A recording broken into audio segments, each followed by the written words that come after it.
I believe the Christian academy, the Christian colleges and universities, led the way to this deconstruction of Christianity, because many colleges and universities within the Council for Christian Colleges and Universities, the CCCU, would take pride, literally take pride, in encouraging their freshmen to deconstruct.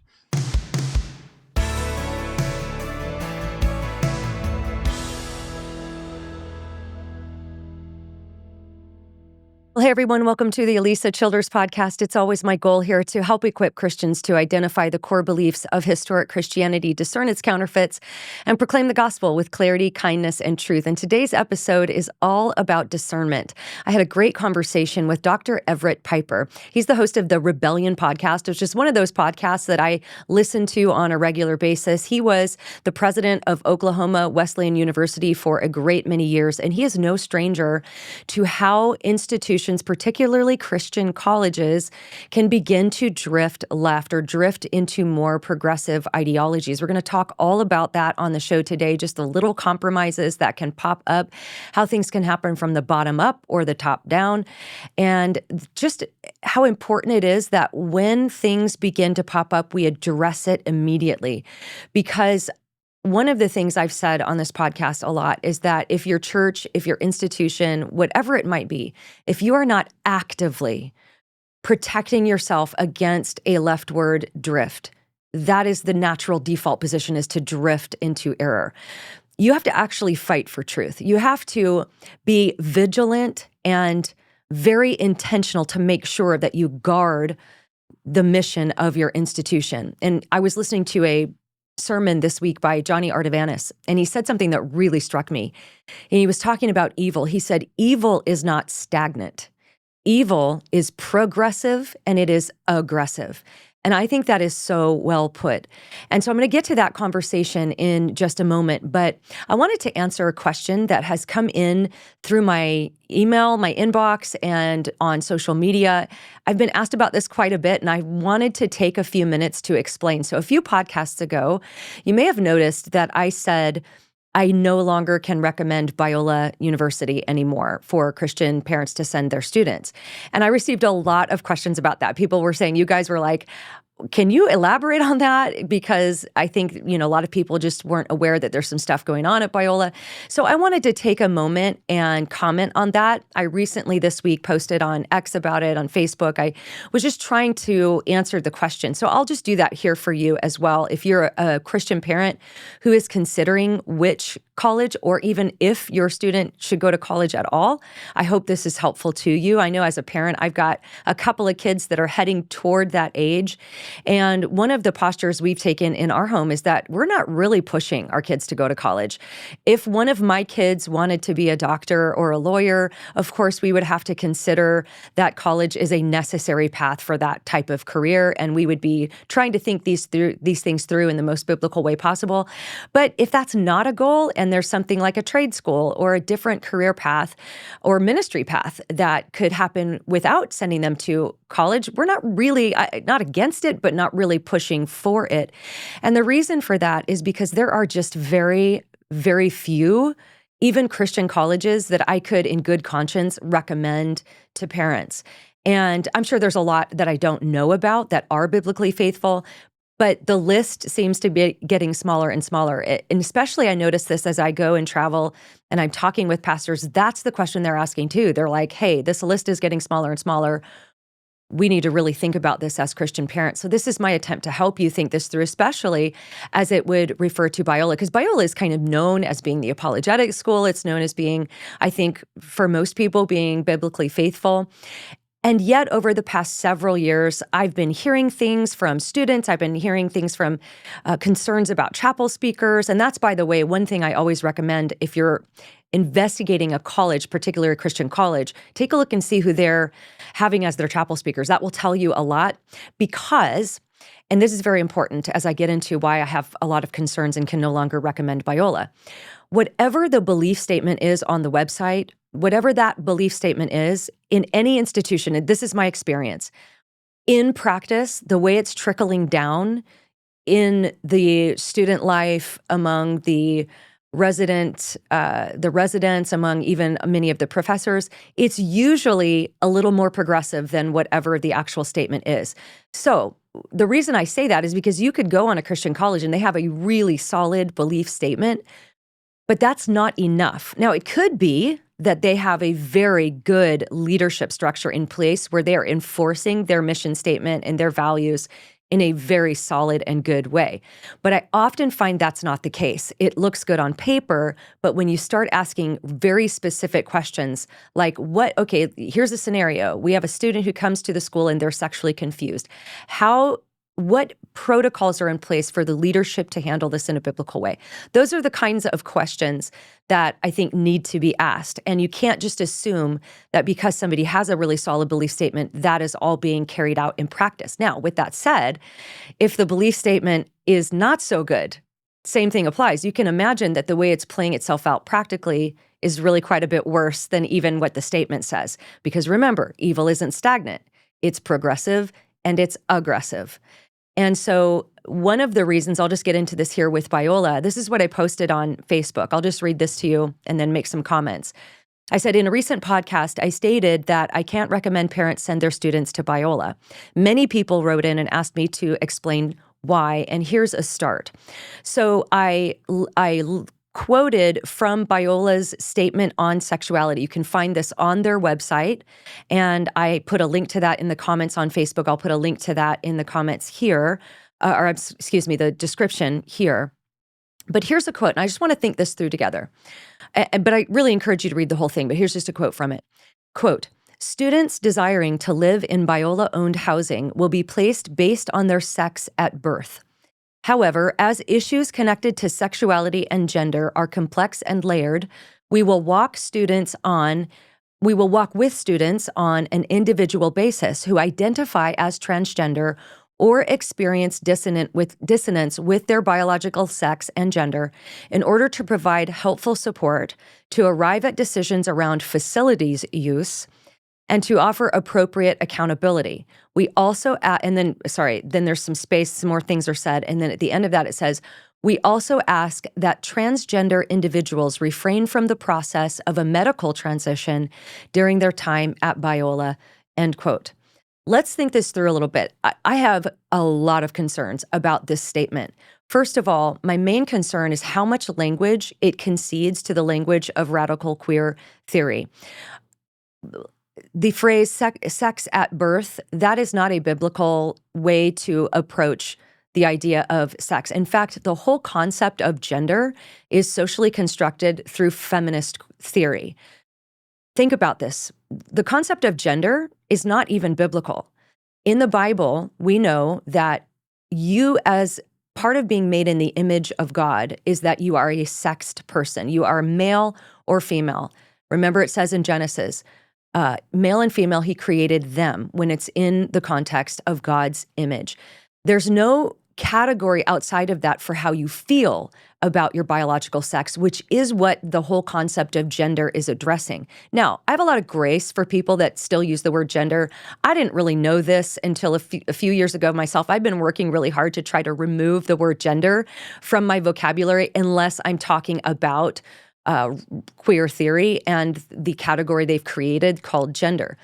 So with that said, I can even have some grace for people saying there are only two genders. I understand what you mean. I know what you're saying.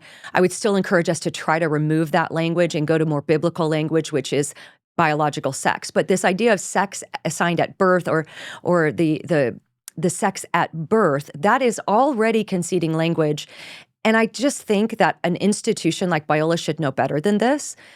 Your sex at birth is your sex. That is your sex, right? There's no room for there. Now, I also want to say, of course, if somebody is experiencing dysphoria and they're experiencing dissonance with their sex, then I would hope that any Christian college would be able to disciple them toward the Lord, toward a biblical view that would be able to address their hurts and wounds and needs. That should go without saying, of course.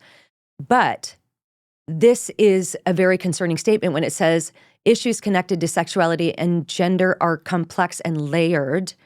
and we'll walk with them on an individual basis, and even saying this is going to determine how we'll decide what facilities they're going to use. So a question that you might have if you're going to be sending your student to Biola is, what if I do have a student who has gender dysphoria and they're struggling with that? And are you going to try to help their mind come into alignment with their biological reality, or are you going to give them permission to use the bathroom of the opposite sex? Because I'm not saying professors are going to do one or the other, but I'm saying that this statement allows for that. It allows for it.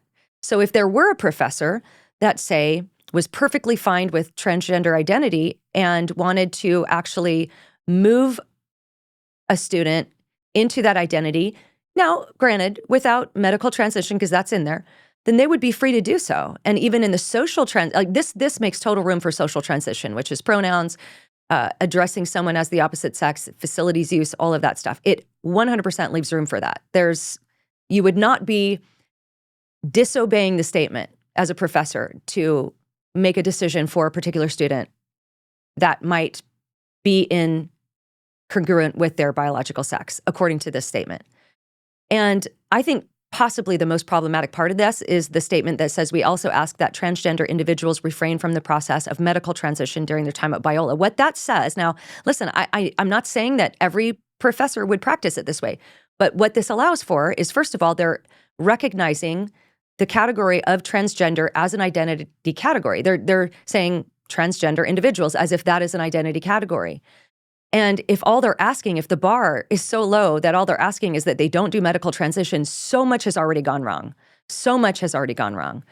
So I'm going to go on. There's a student-run newspaper for Biola called Chimes. And there's an article on there that is talking about a Biola-sanctioned group called The Dwelling. I want to read this quote to you from an article from Chimes. It says, quote, The Dwelling is a Biola-sanctioned place where students who are LGBTQ or experience same-sex attraction come together for community and support as they walk with Jesus at Biola.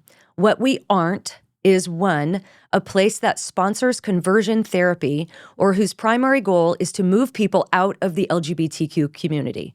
Or 2, a place that is subversive of Biola's positions on sexuality and gender. Members of The Dwelling usually hold diverse theological perspectives on sexuality.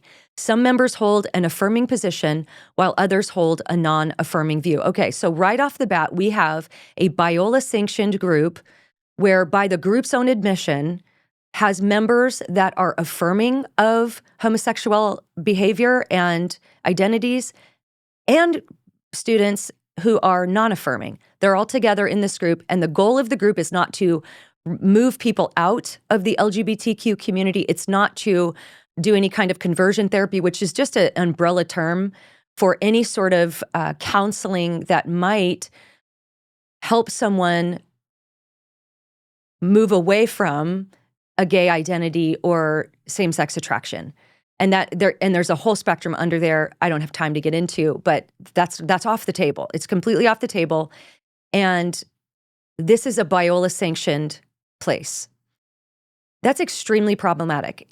I'll tell you one thing right now. If I had a student that was sexually confused, Biola is the least safe place on the planet for them right now. And I'm going to tell you why. Because Biola is saying we're Christians and this is what we do, right? You would expect this from a secular college. You would expect there to be this type of thing in a godless institution, but this is what's happening there. Other concerns I have about Biola is it's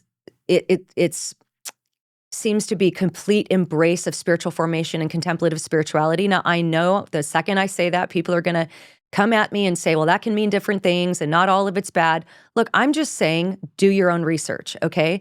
For example, I believe it was yesterday, they had Rich, and I hope I'm pronouncing this right, Villodas, speak at an evening for spiritual formation. Now, Villodas is a person who practices contemplative spirituality, and he praised Richard Rohr on X as being a person writer that I really respect. In fact, he was so delighted that Richard Rohr liked his book. Now, that doesn't mean that everything Rich Villodas teaches is wrong, but I would not want my impressionable student to be learning from someone who respects Richard Rohr, who is a heretic. I have no hesitation saying Richard Rohr is a rank heretic. He denies the substitutionary atonement of Jesus. He denies the judgment and wrath of God. He denies that there is a place of punishment in the afterlife called hell. He believes in universal salvation. He teaches that Jesus and Christ are two separate entities, with Jesus as a model and an exemplar of someone who fully imbibed this universal Christ reality, which in the view of Rohr is the divine spirit that was poured into all created matter at creation. Rohr is an open pen entheist, and he is a perennialist. We've got podcast episodes on both of those worldviews. I mean, there is no room to say that there's anything that Richard Rohr is saying that Christians can glean from. And you have somebody praising him as somebody they respect. And do your research, man. Maybe ask questions about what they're actually teaching. I'm not making claims about the particular kind of contemplative spirituality they teach at Biola. I don't necessarily know, but it's worth asking. It's worth saying, hey, yellow flag here, what are we teaching? So that is the bulk of the reason why I can't recommend Biola for students anymore. But one other thing I'll just point to, and then we'll get to our conversation with Dr. Everett Piper, is there have been, and I really recommend you go over to X if you can and look at some of the posts. I have about 3 posts on this, and then on Facebook as well. Look at the comments, because there are many, many, many alumni of Biola who are saying, yes, this has been going on for a long time. This isn't something new. And also look into, I know there's been a history with DEI policies there. We're having testimonials from alumni who are being taught critical race theory, many testimonials of that. So here's my main point. Just look into it. Don't blindly say that because Biola or anywhere else is a Christian institution that your student is going to be taught Christian things. And just make a decision that's based on having the full scope of knowledge, of understanding. Call and ask questions.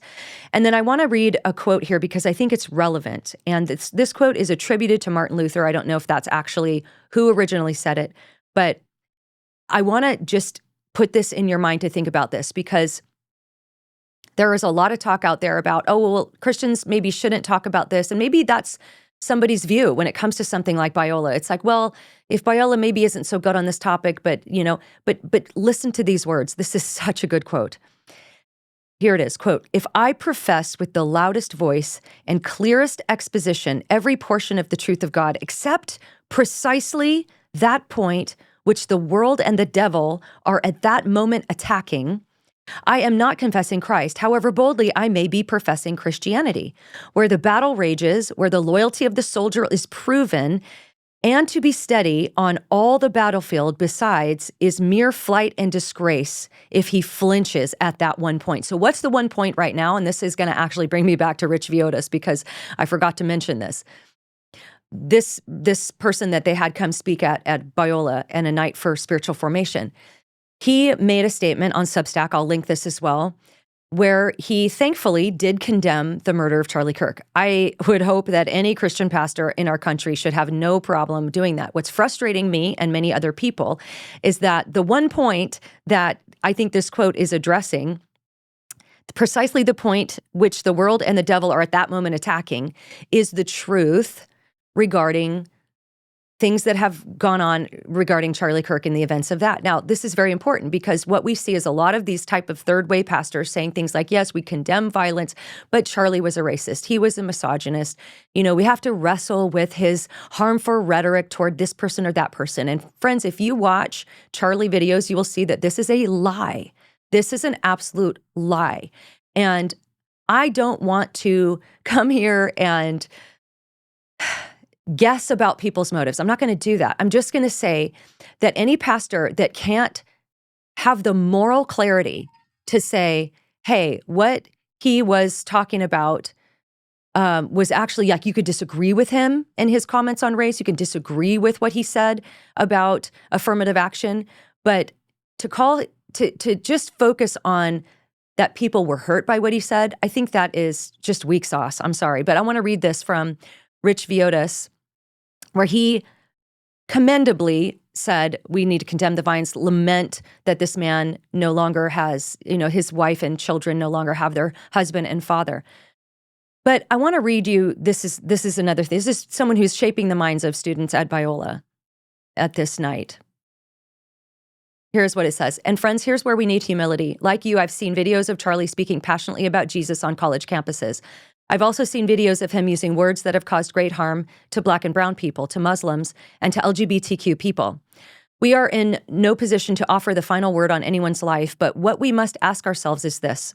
What does it mean to be faithful to Jesus? What is discipleship to look like publicly? And to that, Rich Villodas, I'd like to answer that question. You know what it looks like? It looks like Charlie Kirk. It looks like Charlie Kirk. It looks like, all of us in our echo chambers, in our YouTube channels and our influencer platforms opining about what it would look like to engage the culture, whereas Charlie Kirk jumps right into the belly of the beast on the college campus where our students are being indoctrinated with the most poisonous ideologies, and he gets on a microphone and he tries to change their mind. That's what it looks like to be faithful to Jesus. That's what discipleship looks like publicly. It looks like a man who gets up on a microphone and somebody steps up to the mic that people would normally make fun of or boo, and he says, no, don't boo them, let them talk. And his voice softens and he sees the hurting person and he says to the transgender person, I want you to have a life where your mind is aligned with your biological sex. I want that for you. I want you to know Jesus Christ as your Lord and Savior. I want you to know the joy of what it could look like to follow Christ and have the full human flourishing. That's what it looks like, Pastor Villodas. That's what it looks like. And so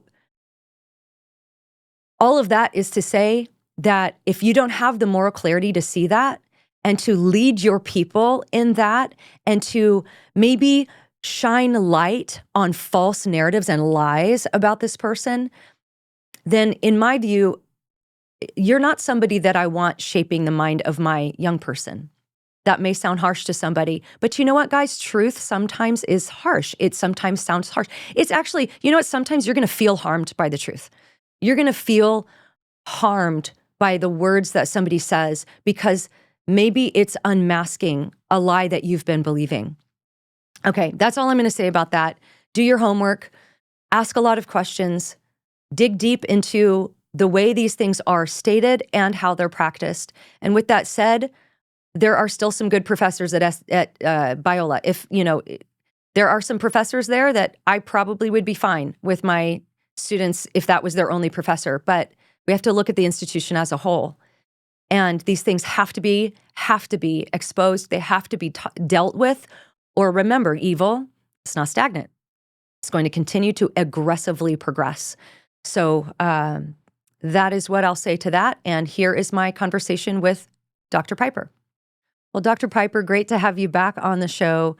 For anybody who is unfamiliar with you, would you just give us a thumbnail sketch of your story? Because you have a long history of standing for truth in the public square, in academia, and just share a little bit about that with us before we dive into today's topic. Quick pause to tell you about our first sponsor for today, and that's Range Leather. You guys, I love Range Leather so much. I love that they're owned and run by Christians and that it's American-made craftsmanship from Wyoming. I know you've seen all of the different websites that have the mass-produced, disposable leather types of products, but Range Leather really stands apart because every product they craft in their Laramie, Wyoming workshop is built to last a lifetime. I have a beautiful tote bag that as I wear it, the more I use it, the more beautiful it becomes as it wears in. And I have a leather clutch that I just use for kind of my everyday stuff. And same thing, it's just so beautiful. The leather is so buttery. The styles are so cute, like totally my style. And if you even want to try something smaller, they have full grain Horween leather Apple Watch bands that aren't just accessories. They're daily reminders of American craftsmanship at its finest. So definitely check them out. We're kind of coming up we're eking toward the Christmas season. These would be great gifts for your friends. And then you're supporting a company that is owned and run by Christians. So go to rangeleather.com. Use my code Alisa for 15% off. Again, that's rangeleather.com. Use my code Alisa. Well, thanks, Alisa. And again, I'm delighted to be on your show. Humbled to join you again. So I'm looking forward to this. This will be a good time of conversation and dialogue. Really appreciate your ministry, and God bless you for what you're doing. Thank All you. right, so who am I? Who's Everett Piper? Made my entire career in the academy. Um, Not to belabor the introduction too far, but this might be pertinent. I was a blue collar kid. I grew up in a blue collar family. My dad and my mom, neither of them had high school diplomas. My dad was a truck driver. My mom was a stay at home mom who did odd jobs periodically to help make money for the family. My dad was a good man, a moral man, but he was not a Christian until the last 10 years of his life. That's another story in and of itself. Dynamic conversion, however. I worked in a factory after I graduated from high school in Hillsdale, Michigan, tool and die shop for the auto industry. And I also worked a secondary job picking apples in an apple orchard with seasonal workers. And I was working third shift in the factory one night as a janitor. I was making good money, one of the best factory paying jobs in town. And a guy who had a master's degree, private business owner, he was working in the factory too, third shift, probably extra income to make payroll, that type of thing. He pulled me aside and he said, "Why don't you go to college?" I said, "I don't know." I don't know anything about college.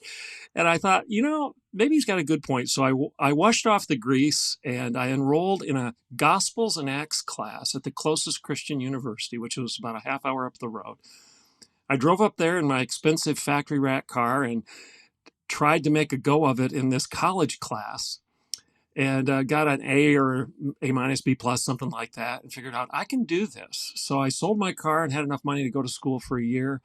And just the rest of the story is history. God opened up doors for me that I wouldn't have ever dreamed of because of higher education. So the point of that is I believe in higher education. I believe in the academy.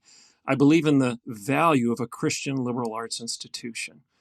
But my experience thereafter, as I worked my way up the ladder within Christian colleges and universities, from a director of this or that to a vice president of this or that, and then finally as president of Oklahoma Wesleyan University back in 2002, and then retired some 17, 18 years later from that position. My experience throughout was that I really believe in this, and there's a lot of great value in Christian education, but we're losing our way. We're losing our way. We've dumbed down the definition of Scripture. We no longer are claiming that it's inerrant. We're apologizing for Scripture. We're deconstructing it, to use a lot of your language there, which, by the way, is spot on. I believe the Christian academy, the Christian colleges and universities, led the way to this deconstruction of Christianity, because many colleges and universities within the Council for Christian Colleges and Universities, the CCCU, would take pride, literally take pride, in encouraging their freshmen to deconstruct, because they literally believed in M. Scott Peck's model of chaos, that deconstruction, radical deconstruction, ripping the mask of Christianity off, if you will, and exposing your soul to all of these newfangled ideas that the faculty are going to start feeding you, that was the way to come back to God. And I understand that we want to take the mask off and live our own Christianity. We just don't want to parrot what our mom and dad told us or what the pastor told us. But to disparage that and to encourage this crisis of heart, mind, and soul, I found to be very concerning. And I was in the middle of it. I was an administrator helping lead this.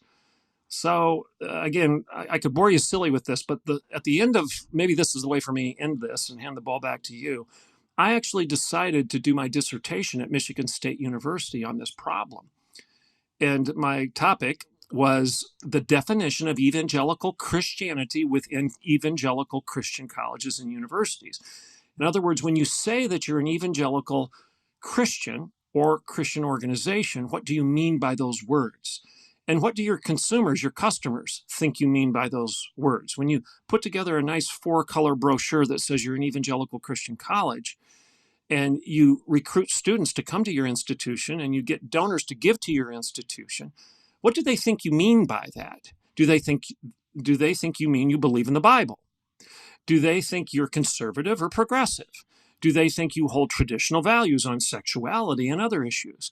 Well, the answer is, of course they do. That's why they're choosing you in the first place. But I knew that behind the curtain, The faculty weren't teaching this, or at least a large number of them weren't, because I was working with them.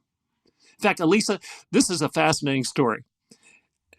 And I'm going to give a quote here, and it's an offensive quote, but people won't understand the power of this anecdote if I don't actually quote this faculty member word for word. At my alma mater, a Christian institution within the Council for Christian Colleges and Universities, I gave the freshman orientation talk welcoming new students to the institution. And a week after orientation, I had a new freshman come into my office when I was the vice president for student affairs at this institution. And he was angry. And he said, you told me this was a Christian college during orientation. You told me and my mom this was a Christian institution. I said, well, you're right, I did. What's the problem? He said, today in my English class, I didn't know the answer to a question. And the professor confronted me in front of all my peers, in front of the students in this class, and said, and this is the quote, again, it's a quote, Jesus Christ, don't you understand the answer to the question? Close quote. Use the Lord's name in vain. Wow. And I looked at this freshman kid and I said, you're right, that's a problem. I'll take care of it. So he left my office. I called the provost. I said to the provost, we've got a problem. This professor confronted a student by using the Lord's name in vain, said, quote unquote, Jesus Christ, don't you understand the answer to the question? The provost said to me, Everett, I'll tell her not to do this anymore or say this anymore, but Everett, you need to understand that some people of this woman's denomination don't consider that to be cursing, close quote. That's the problem of my entire dissertation at Michigan State University. Wow. Now, here's my response. First of all, the kid was right to be concerned. You don't use the Lord's name in vain. Shouldn't that be at least a common understanding within the evangelical community? Second, why is the provost justifying it? Why are you hiring people that do this? Your answer should be, oh, we've got a problem. We need to let this woman go if she doesn't understand that basic tenet of the evangelical faith, that you do not dishonor the Lord by using his name in vain. So anyway, that's my history within Christian colleges and universities. My entire career was trying to run into the face of that storm and confront that slippage of missional clarity and integrity, because I really think as the college goes, so goes our culture, our church, and our community. If you teach bad ideas, you're going to get bad culture, bad kids, bad church, bad country, bad community. If you teach good ideas, you'll get the opposite. So garbage in, garbage out. And I really think our colleges and universities are responsible for a lot of the mess that we see, not only in our culture, but in our church. Well, this is going to be fascinating because I have so many directions I want to go, but I think your point about the colleges, what's taught in colleges, is really what gets out into the wild. And this is one area where I think the deconstructionists, the critical theories that have filtered down into our contemporary culture coming from academia, from the colleges, has been kind of a brilliant way to get the ideas into the mainstream culture. I mean, it was a good plan, and it has seemed to work. And it always seems like those conversations, especially in the colleges, are going to center around identity and sexuality. You know, people might think, gosh, you talk about this all the time. But there's a reason. The reason we have to talk about it is because it's not like there are, yes, all sins they damn us to hell, but not all sins are the same in their consequence, of course. But not all sins are being presented as virtuous, like the sexual sins that are being presented as virtuous today. And so it is something we have to talk about. And so there's even a whole month that is marked by Pride that now as we're heading into later summer, you know, we've all experienced that. And you talk about Pride Month being a symbol of the collapse of Western civilization. That's like kind of that's a bold statement. Can you unpack that a little bit? Why do you say that Pride Month marks the collapse or is a symbol of the collapse of Western civilization? I love coffee. In fact, I was just thinking the other day about what a gift of God coffee is to humanity.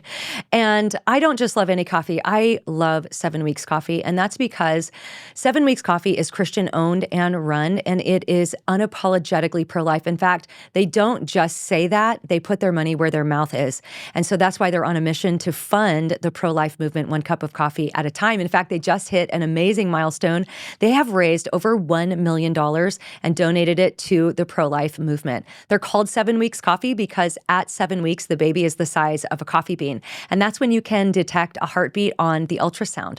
And this is why they donate 10% of every sale. That's amazing, guys. Every sale, 10% goes to support pregnancy care centers across the country. So they've helped fund pregnancy centers across all 50 states, providing ultrasounds, resources for moms in need, and real hope for families. And so I want to tell you about the coffee, though, because I'm really a coffee snob, and I'm careful about what I put in my body. And I love that it checks all the clean boxes. It's mold-free, pesticide-free, shade-grown, low acid, organically farmed. So, so good. So go to 7weekscoffee.com and you'll save 15% forever when you subscribe. You're just going to get that for subscribing. Plus, you'll get a free gift. But if you use my code Alisa, you'll get an extra 10% off your first order. So it's a great way to try 7 Weeks Coffee. You can always cancel your subscription later. So that's 25% total savings on your first order plus your free gift. So go to 7weekscoffee.com today and use my code Alisa. Well, we could go down so many paths on this, but let me start with Chuck Colson's 4 components of a worldview. And you know these, and I don't know if you were blessed to be part of Colson's Institute as you were building your apologetics resume or not, but I was. When Chuck was still alive, I was blessed to be in one of his classes at the Colson Institute. So I'm proud to be one of his centurions, one of his fellows. And Chuck told us over and over and over again, repetition, repetition, repetition. You don't learn it if you don't repeat it and if you don't teach it. He told us over and over again that there are 4 components to a worldview: origin of man, nature of man, redemption of man, and responsibility of man. Origin, where did you come from? Are you the product of the primordial ooze? Are you nothing but an evolved amoeba? Or are you uniquely created imago Dei in the image of God? Origin of man. Nature of man. Well, the answer to the first question leads to the answer to the second. If you believe you're created in the image of God, then the nature of man is also going to be biblical, and you're going to agree that, yes, we are made in the image of God, but we're fallen, we're evil, we're sinful, we need to repent. But if you answer the first question wrong and you say, well, we're nothing but an evolved monkey or rat or dog or pig or cow, and we're not morally distinct from anything else, then obviously the nature of man is not going to be one of moral significance or sinfulness. It's just going to be one of Darwinian evolution and power. Power. Essentially, that's what it devolves to. It always devolves to power if you don't ground your worldview in the principles of a biblical worldview of what the Bible says and how the Bible defines us. So, origin of man. Who are we? Where did we come from? Nature of man. Are we broken or are we good? And then answering the next question, redemption of man. Well, origin of man, nature of man. If there's a problem, how do you solve it? How do you redeem it? How do you get humanity back to where it needs to be? And again, your answer is going to be very, very different if you get the first 2 answers wrong. And then finally, what's our responsibility? What are we as human beings supposed to do about all this? And I just think that's a beautiful way to summarize culture and what our responsibility is within the culture. First of all, we have to help people understand what their identity is. And isn't that a key debate of our time? We're hearing about it all over the place. Well, I identify as this and I identify as that. We've got 57, 72 genders. I don't even know how many we have at this point, all grounded in the question of identity. Who are we? And again, if you don't define the human being properly, everything unravels. In fact, our founding fathers would have made that argument. John Adams said our Constitution is made only for a moral and religious people and is wholly inadequate to the government of any other. Thomas Jefferson, the guy the left likes to cite as the secularist, the theist, he wasn't even a Christian. Well, Jefferson said, and this is a quote, that Christianity is the best of all religions given to man, and I, as your chief magistrate, am obligated to give it sanction. Now, does that sound like Thomas Jefferson thought that Christianity was supposed to be excised from the public square? Absolutely not. So our founding fathers understood that the definition of the human being was critical to us being a free and robust constitutional republic. And if we lose that definition by hyphenating our identity with our favorite sins, which is the way I like to describe it, where in the Bible does it tell you to hyphenate your Christianity with your favorite temptation or sin?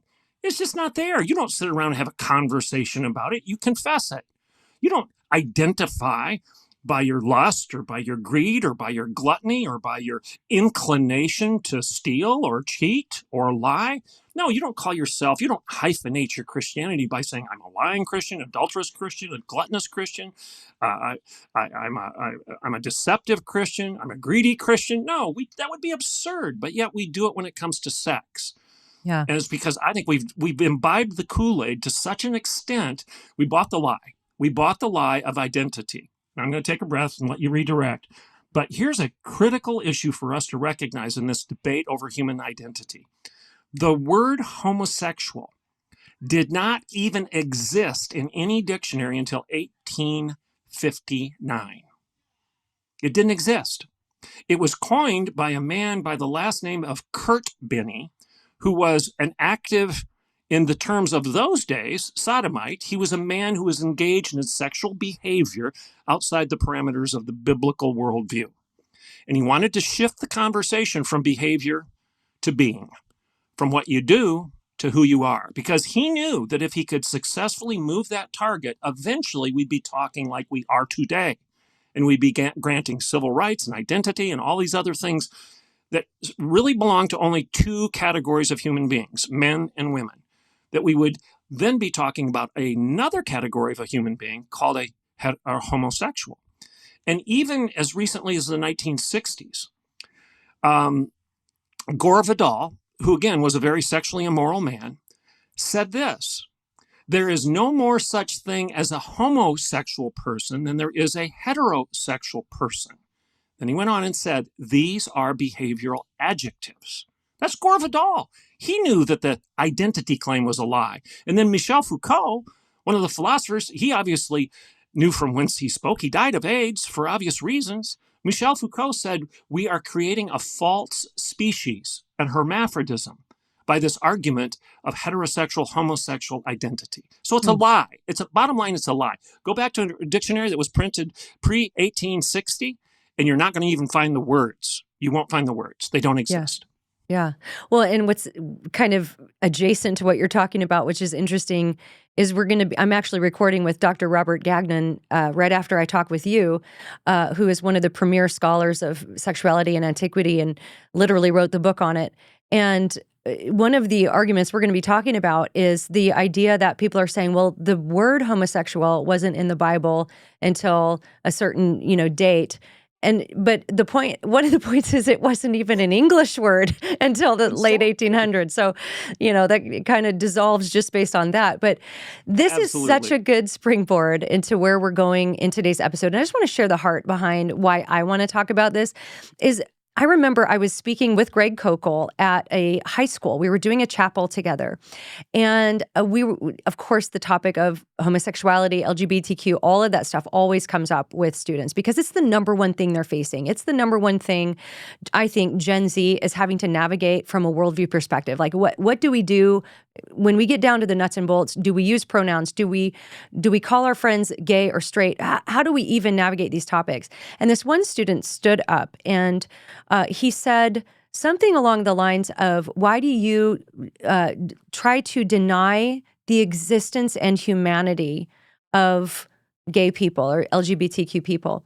And what I tried to explain to this young man, and Greg did a great job of explaining, nobody's denying that you exist. Nobody's denying that you are a human. What we're denying is what you've taken on as your identity. And trying to explain some of what we're going to be talking about in today's podcast. But I just decided to take a bold move here. And I said something like, I was really quoting Rosaria Butterfield when I heard her say this on a podcast with Beckett Cook and Christopher Yuan when she had pulled a lesbian woman aside or something. She said, "There's no such thing as a gay person. How does that make you feel?" Now, in this particular case, it made the woman actually, I think it was a positive thing, like, oh, maybe I don't have to make this my identity. But I said something along those lines to these students, and there was just an audible gasp. And I think they just, I don't know if I did a good job of explaining it, but the point is that we don't identify by our behaviors or even by our desires, or even if you want to call it some sort of an inclination or proclivity. That's not our state of being. We know from scripture that human beings are made in the image and likeness of God, everybody. And so because of that, we have inherent dignity, value, and worth, but we're not to take on an identity based on some sort of attraction or desire or even behavior. If you're a Christian, you're in Christ, you're a child of God. We know from John that's a right we receive to become a child of God. And so that's the question that I want to unpack with you. And I love this article that you wrote in the Washington Times. We'll link it in the show notes. But the title is this: From Personhood to Sexual Preference, How Modern Labels Dehumanize Us. And then the subtitle is Labeling People by Desire Reduces Individuals to Their Appetites, Not Their Essence. So the heart behind what we're talking about today is not to just continually sort of rail on about these things, but it's because people are affected by these ideas deep inside of themselves. It's how it affects how they live their lives, how they see themselves, how they see their friends, how they're going to interact with people. And we have to be clear. We have to get these distinctions very, very clear. So it begins with you saying that you, in a column that you'd written previously, you argued that if we truly respect our neighbors, we should stop using all of the LGBTQ labels that have become endemic to the month of June and its corresponding celebration of Pride. So let's just start there. You're arguing that we should just stop calling people gay or straight or this or that because these aren't biblical categories. Now, why don't you unpack that for us a little bit? One more break to tell you about our final sponsor for today, and that is Adele Natural Cosmetics. I love this company, you guys. I'm kind of a girly girl. I like my lotions and potions and my cosmetics, but I also am really careful about what I put in and on my body. I don't want artificial fragrances that are going to disrupt my hormones. I don't want chemicals that are going to seep in through my skin, and that's why I love Adele. They're run by Christians. They're a family-run, holistic, handcrafted, and toxin-free skincare and cosmetics company where everything's made in the USA. It checks all the boxes. And so transparency is key to their brand. So you're not going to find difficult to pronounce ingredients. They pride themselves in offering skincare and cosmetics that are free from harmful additives like nanoparticles, petrol products. So everything is really safe and really, really clean. So I love their facial stick. I love their moisturizing oil. I use their oil cleanser. I use a ton of their color cosmetics. Their eyeshadows are gorgeous. Their lip products. Oh my gosh, got to check it out, especially as we head toward Christmas. What a great gift for someone in your life who really loves this kind of stuff. So go to AdeleNaturalCosmetics.com. That's spelled ADEL, naturalcosmetics.com. And you can use my code Alisa for 25% off first-time orders. Again, AdeleNaturalCosmetics.com. Use my code Alisa.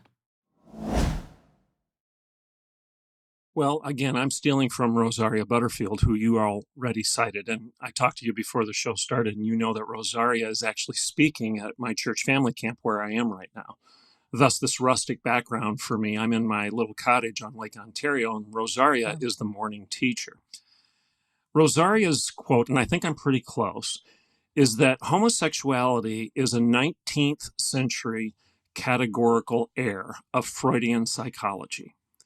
In other words, it's a mistake. It's a 19th century categorical error. We made an error as a result of Freud in dumbing down the definition of what it means to be a human being. And today, as the result of that 19th century categorical error, to quote Rosaria again, we've come to the point where our human identity is nothing but the sum total of our inclinations. And if you're inclined to do it, that's who you are. And anybody, whether you're Christian or not, if you think for 2 seconds on that particular formula, you've got to recognize that it's not true. That again, it's an insult. It really is an insult to the human being to suggest that your identity is nothing more than what you are inclined to do. Let me give you an example. I made my career in the academy. So if I can be so bold as to declare myself an academic, let me do that for a second. Well, I can tell you that sitting through undergraduate classes, graduate classes, PhD classes, I can tell you after navigating the rigors of the ivory tower for decades, there were times when I was exhausted and didn't want to study for the test, and I would have been tempted, i.e., inclined, to look over your shoulder and copy your answers, to cheat, because it's easy. I know Alisa is studying. She always gets an A, so I'll just copy her answers and I'll get one too. Now, just because I'm inclined to do that, is that my identity? No, because I can choose to not do it. And I chose not to do it. I didn't cheat. So I didn't hyphenate my Christianity by my temptation to cheat. And I would think that everybody listening to that anecdote, that analogy, would say, well, yeah, of course, that's absurd. You're not born to be a cheater. Well, in a sense, I am born that way, but Jesus tells me I must be born again, that I don't have to be too easily satisfied, to quote C.S. Lewis, to be just born that way, satisfied with my sin. And I certainly shouldn't hyphenate my relationship with Jesus Christ by that sin or that inclination. So the beauty of the biblical worldview is we actually pay a compliment to our brothers and sisters.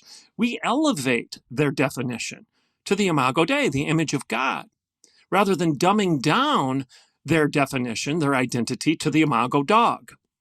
And I've got a story that sounds aggressive, but if you'll permit me, I want to tell you a story about this imago Dei, imago dog distinction that I've drawn.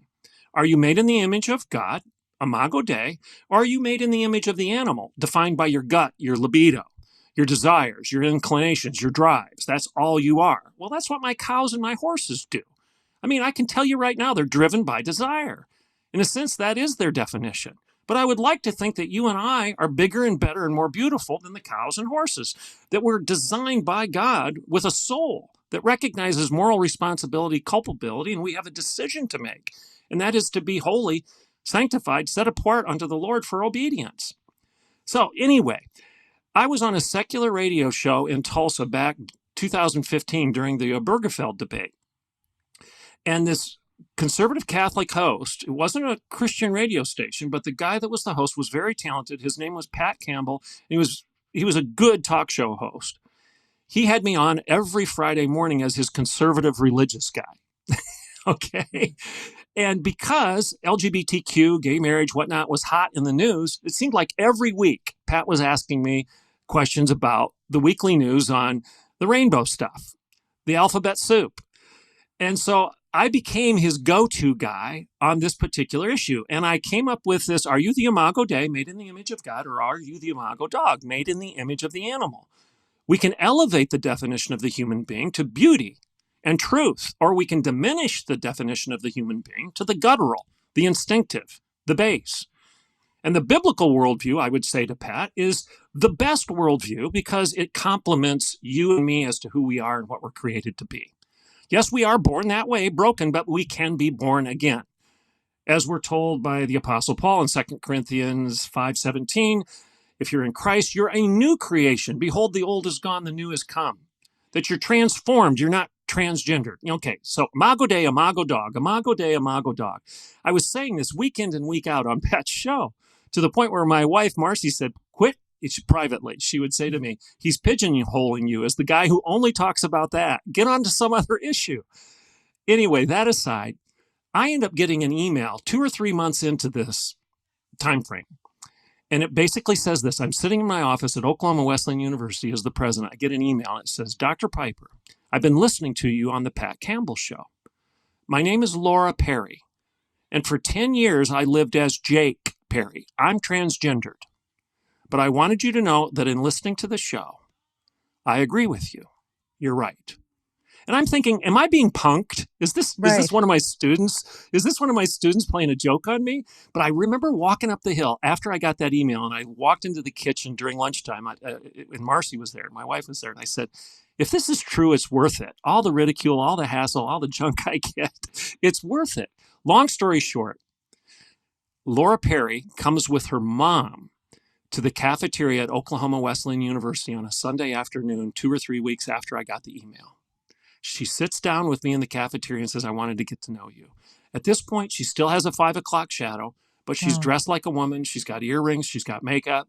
She's dressed like a woman, not a man. She shows me pictures of when she lived her life as Jake. And for the life of me, you and I wouldn't be able to tell that this is a woman. Wow. For 10 years, Laura had radical mastectomy. She had a hysterectomy. She had all the hormones. She butchered her body irredeemably. But she came to the cafeteria to tell me, I listened to you, and I was so angry with you.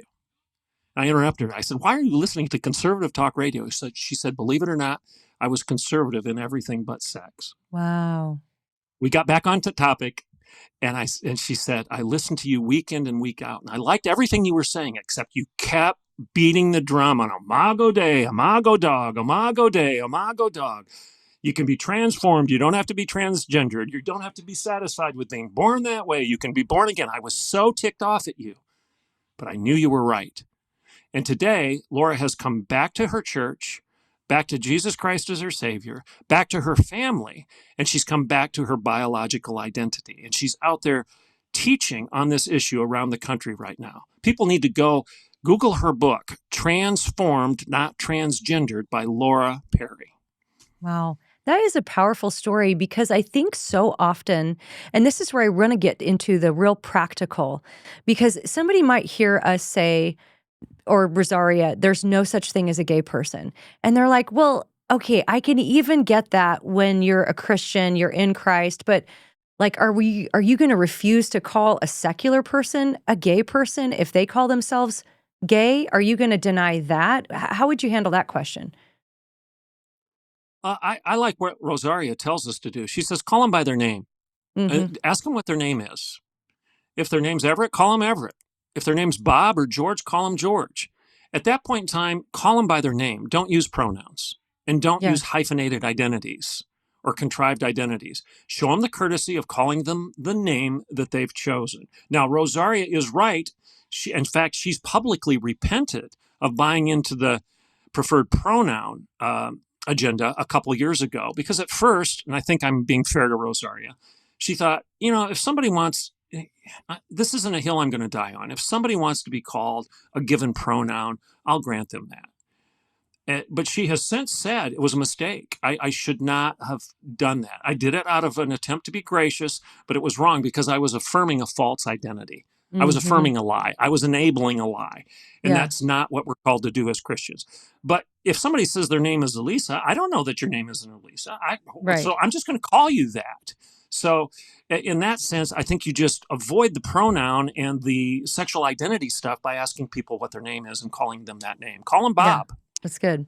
And that Laura Perry story is so powerful, because what you were saying is, a lot of people would think, boy, that is really bold to say that. Imago Dei, imago dog. I mean, that is like, people probably kind of clench up even hearing you say it.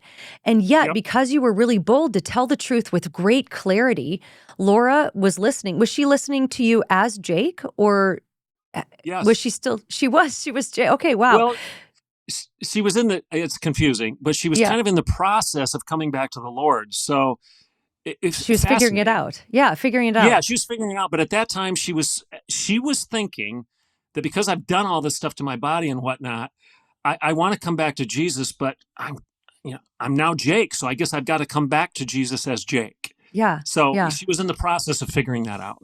That's such a great story, because I think the temptation for Christians, and we've talked a lot about side B theology on this podcast, is to embrace something that feels more loving. Like, you could have gone on that show and you could have made all the concessions, used pronoun hospitality, and somebody like Laura, maybe it wouldn't have challenged her to rethink her paradigm. Maybe it wouldn't have challenged her to question some of the identity categories that she had taken into her soul as her state of being. But because of that boldness, you challenged her. Now, I guarantee you that there were some people that heard you that probably got mad and turned it off.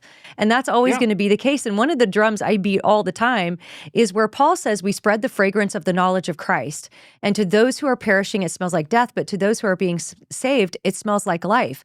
And that's really our job as Christians, is to spread the fragrance of the knowledge of Christ, knowing that that is going to have a certain smell to people. They're going to smell that fragrance of Christ. But to the people who hate God and hate his ways, yeah, you might stink to them and they might go away mad, but there's always going to be a Laura Perry. There's always going to be a Beckett Cook that is kind of smelling that truth and being drawn in by it. And it's so important that we are clear on this, because the younger generation, and especially the younger generation of Christians, is so confused. So let's bring it into the practical, as far as, maybe that student that said to me, why do you deny my existence? And I think this is the thing I always try to help people understand. And I've said this many times, but because of especially this younger generation that has taken in LGBTQIA plus all the things as their core identity, like they're actually the center of their being, their essence. They've taken that in. When a Christian says, well, the Bible is against homosexuality, what they hear is the Bible is against me, because they are conflating that identity category. And I hope that we as Christians can help people to untie some of those knots and help them see, no, that's actually not what the Bible isn't against you. It's actually for you in the way that you are invited into the gospel message. Everyone's invited to repent from their sin, trust in Christ. But we have this hang up in our modern culture that people think that when they repent and trust in Christ, they bring this identity with them. So how might we help people to untie some of those knots of understanding? Well, I like the imagery of untying, unraveling, unweaving, something that we've got to separate ourselves from the lie. We've got to identify what the lie is, because if we continue to be bound to, tied to, woven into the lie, we're not going to get anywhere. And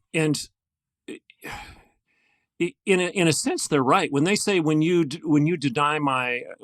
criticize my homosexual behavior, you're criticizing me. Well, if we don't unravel the lie that you're not identified as a homosexual per se, you're a human being. My goodness, get rid of the prefix hetero or homo. Get rid of the prefix and just say, are you a sexual? Well, I mean, it makes no sense. It makes no sense. And that helps expose the lie of the word. We don't go around calling people sexuals because it would make no sense. I mean, people would say, what are you talking about? But then you add the prefix to it, and then all of a sudden it makes sense? No, it's still the same lie. So I know it's heavy lifting, and I know people are probably saying, oh, I don't know how to get there. But until we help people understand the beauty of the biblical worldview, and that the highest compliment of the human being in all of human history is in Genesis, that you are made in the image of God. You are the Imago Dei. And then the highest compliment on how to build upon that and redeem that original beauty of creation is to be born again, not accept the fact that you've been compromised and born that way into sin. And I really believe that our heavy lifting and our job is to confront the lie of false identity. To be tolerant of that lie and affirming of that lie does no one any good, and it is not loving. Alisa, I was on the Bill O'Reilly show back when he was still on Fox News. I was on a couple different times. And one of the times I was on The Factor with Bill O'Reilly, and let me just say it was a bit intimidating. It was like being thrown in the deep end of the pool and told to learn to swim. And oh, by the way, there's a shark swimming around you. Okay, so I'm on The Factor with Bill O'Reilly, and the topic was the Indiana RFRA debate, the Restoring Religious Freedom debate in Indiana, which was a debate to basically codify into law the protection of religious freedom, Christian freedom, to not have to compromise yourself in your bakery or your pizza shop or any place else within our culture. And O'Reilly had me on to talk about that. And I think O'Reilly probably agreed with 99.9% of what I was saying, but he's a consummate devil's advocate. So at one point in time, while I was talking about the need to protect religious freedom and to protect the biblical definition of the human being, O'Reilly interrupts and he says, well, Dr. Piper, what about tolerance? And I looked at Mr. O'Reilly in the camera, much as I'm talking to you right now, and I said, Mr. O'Reilly, on your anniversary, did you send your wife an I tolerate you card? And there was a pause. And I used the pause and I said, my guess is you didn't, because had you sent your wife an I tolerate you card on your anniversary, it wouldn't have ended very well. And the reason is obvious, Mr. O'Reilly, because tolerance is an inferior virtue. Tolerance doesn't say, I like you. Tolerance certainly doesn't say, I love you. Tolerance says, I could care less about you. Just go do what you want. I said, however, biblical charity, biblical love, is the opposite of tolerance. Rather than saying, I don't care what you do, biblical love says, I care deeply about what you do. I care enough to stand in your way and tell you to stop. So this false embracement of tolerance and enablement, you don't tolerate if any parent out there, anybody who is a parent or who has been a parent, you don't tolerate your 5-year-old when he's running into the road. That's not love. Yeah. You discipline your 5-year-old so that he doesn't do it again. You don't tolerate your toddler when she goes to put her hand on a burning stove. You discipline her so that she doesn't hurt herself. Love and discipline, love and confrontation are not antithetical. In fact, they're part of the same coin. They're two sides of the same coin. And our cultural's lie of false tolerance and enablement is not loving. In fact, it's very hurtful to the people that we just watch run out into the highway and get hurt. Mm-hmm. G.K. Chesterton once said, if you want to build the best playground in the world, with all the bells and all the whistles and all of the good stuff that playgrounds have, you better build a fence. Because if you don't build a fence around the playground, your children will never feel free to enjoy what you've given them. They'll either run out into the road and get hurt, or you'll be policing them, yelling at them, haranguing them all the time, and they'll be afraid to even do anything. They'll hunker down in the middle of the playground and go be like they're paralyzed or something with fear. The bottom line is it's the paradox of fences and freedom. There is no freedom without a fence. There is no liberty without law. Love and discipline are not antithetical. They're actually part of the same biblical coin. And so tolerating our neighbors when they're in great air is akin to letting your 5-year-old run out in the highway and play. It makes no sense. I think we all innately understand that too, because the things that have the greatest value to us are often very powerful. They're something that you want to protect. And it seems like even innately and instinctively, when there are things that we love a lot, we do put protections around them. There are fences, to that freedom. So that's a very good point there. I want to read this quote from your article and then ask you a specific question about it. So you said, don't you realize that by calling people gay, lesbian, transgender, queer, homosexual, or even heterosexual for that matter, you are parroting the lie that our desires define us and that people can be pigeonholed into categories of appetites, proclivities, drives, and desires? Don't you see that your labels consign fellow human beings to little more than the status of animals who are driven insatiably by their inclinations and instincts? When you accept this definition of a man or woman, you are admitting that you believe people are nothing more than what they are inclined to do. You are stating that if someone wants to do something, that's just who they are, and they can't do anything about it. You are implying their personhood is nothing more than the sum total of their proclivities and passions. And then you remarked how when you wrote that, you started to get quite a few emails, and one of them in particular said, show some empathy. And I want to ask you specifically about that because there is a lot of talk about empathy. Ali Stuckey wrote the book Toxic Empathy, which was wonderful. I endorse that. And then Joe Rigney has a book I have not read called The Sin of Empathy. And my understanding is that he's not arguing that all empathy is a sin, but misguided empathy or empathy that is weaponized in the wrong way. But how would you imply the conversation that surrounds empathy with what we're trying to say? When we say to somebody, that we don't call people gay or lesbian or transgender. These are not categories that the Bible assigns to human beings. How does that interact with the concept of empathy in your mind? Well, and again, I don't want to come, and I'm sure I am coming across. Some people have suggested that the body of Christ has many components, Everett, and you're the elbow. I'm not too sure how biblical that is, but I get the challenge. Let me just put it that way. I don't know. I know And people I that don't have a want lot, sharper elbows than you, but to, yeah, yeah. Anyway, um, I do think if you are your greatest gift is always your greatest challenge. So if you're gifted to not be afraid of a good debate and you actually maybe thrive in confrontation rather than recoil from it, which I would be guilty of, I do think you need to recognize that needs to be sanctified, and it's an ongoing battle to not be a jerk. Okay, so those that are uncomfortable with what I'm saying, I get it, I get it. But on the other side of the coin, if you're governed by your feelings all the time and you're not attending to the biblical facts of life, to the biological facts of life, to the ontological reality that you're a human being and that you're not hyphenated by your desires, that you're different from the cows and that you're different from the horses and the dogs. I live in Oklahoma.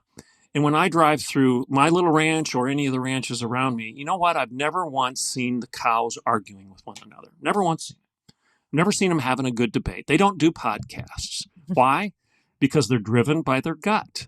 They're driven by their desires. They're animals, and they don't have cognitive or moral understanding of what's true or false, right or wrong, moral or immoral.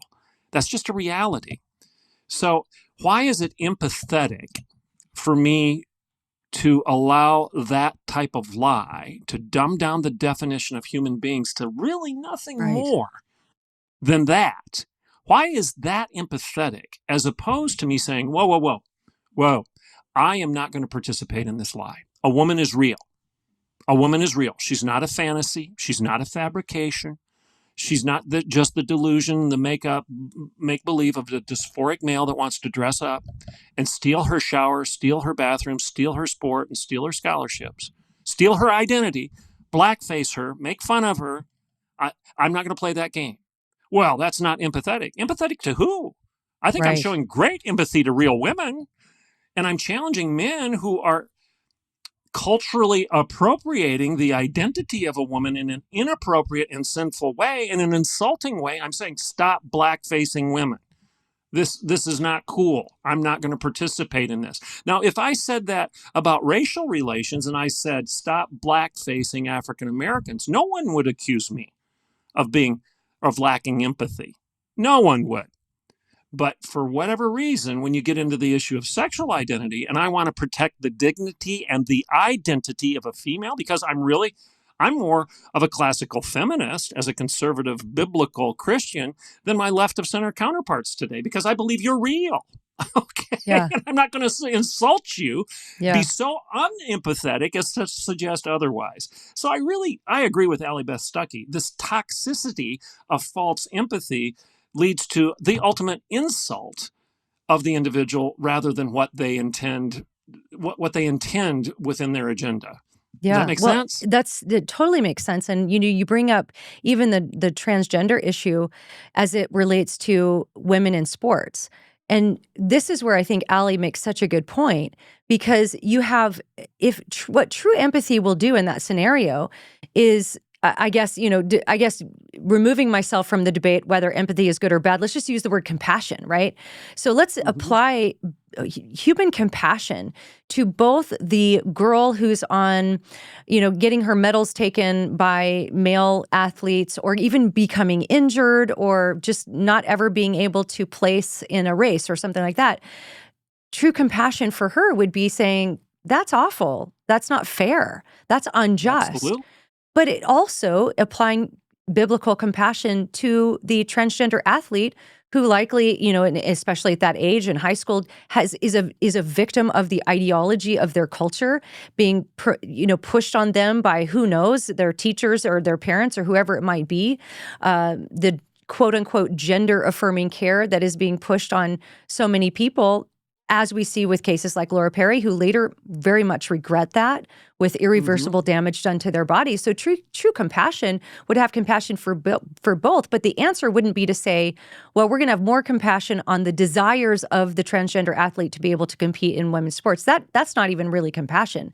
That is just like what Allie Beth would call toxic empathy. And I think that's why that's such an important distinction to make, because it's out of our love for people. It's out of our compassion for the struggles that they have, the ideologies that are being pushed on them, all sorts of things that we say we have to stand for truth, because that is what's going to lead to the most human flourishing and thriving. And also it's the gospel that's the cure to the sins that ail us as human beings.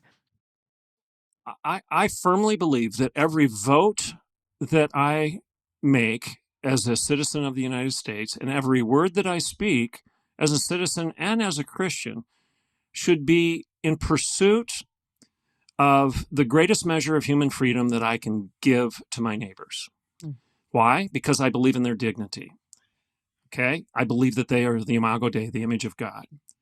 And Jesus told us that you shall know the truth, and the truth shall set you free. So if I want the greatest measure of human freedom for you and my neighbors and for myself and my family, then I have to understand that freedom is only going to be had within truth with a capital T. And that if I allow culture to digress to lies as opposed to truth, that ultimately people are going to be enslaved to those lies, to those idols that come out of that false, that broken worldview. So the only way, again, this is kind of political, but it's really not. I mean, I guess everything's political if you want to get into that philosophical side of what we deal with in terms of the daily debate. But the idea that Christ emphasized very clearly, I am the way, the truth, and the life, and no one comes to the Father but by me, and that you shall know the truth, and the truth shall set you free, emphasizing the reality that he valued freedom. God doesn't force us. He doesn't create automatons and robots where we have to, he's not our puppeteer.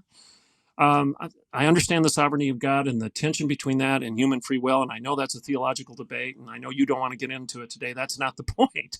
The point is, both are true. That God is sovereign. Yeah. He is in control of all, but you have responsibility, and so do I. You have the opportunity to respond to his grace, and that freedom is something God obviously cherishes because he created us that way. So I don't want my neighbors to be bound in slavery to the most popular lie of the day. I want to expose that lie because I am empathetic. I do have compassion for them.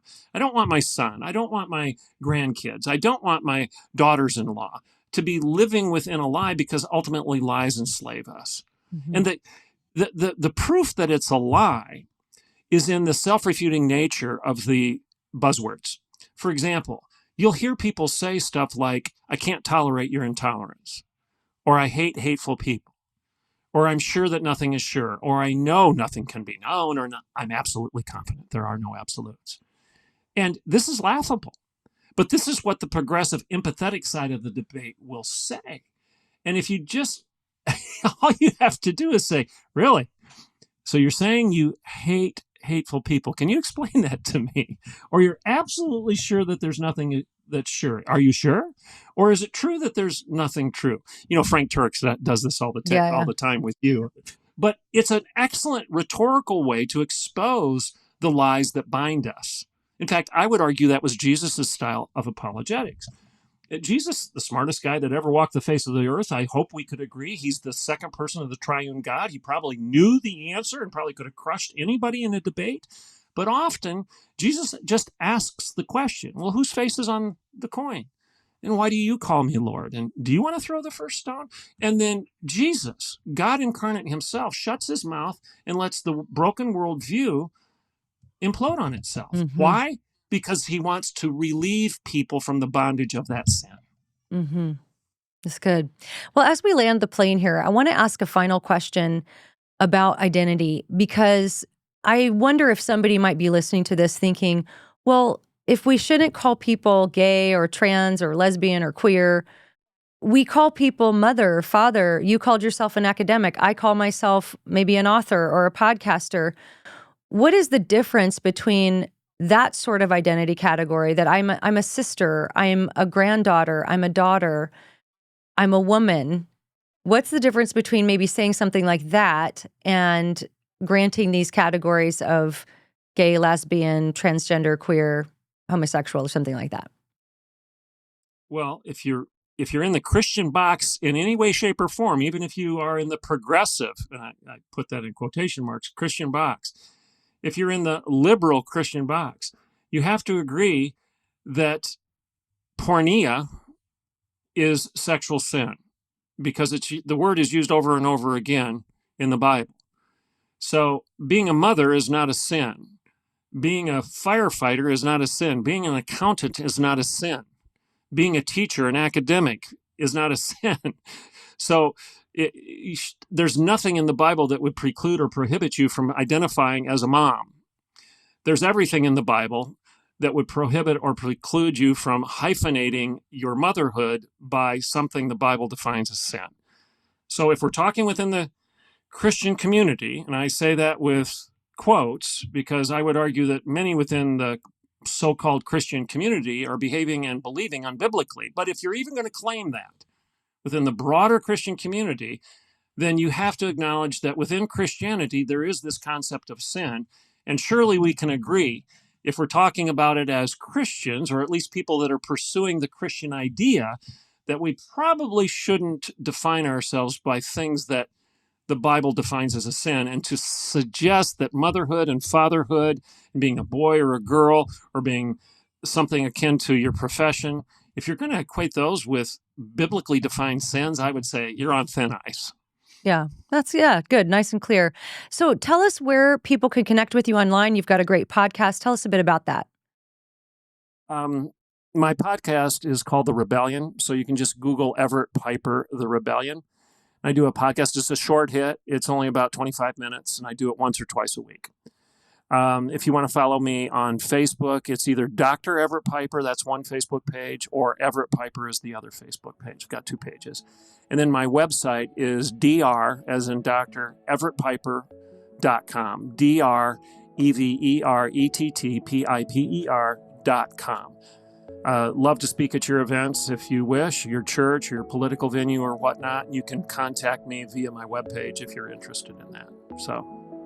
All right, sounds good. Well, I want to thank my guest, Dr. Everett Piper. Also pick up his book, Not a Daycare, The Devastating Consequences of Abandoning Truth. And let's remember, as we pursue Christ, to keep a sharp mind, a soft heart, and a thick skin. We'll see you next time. So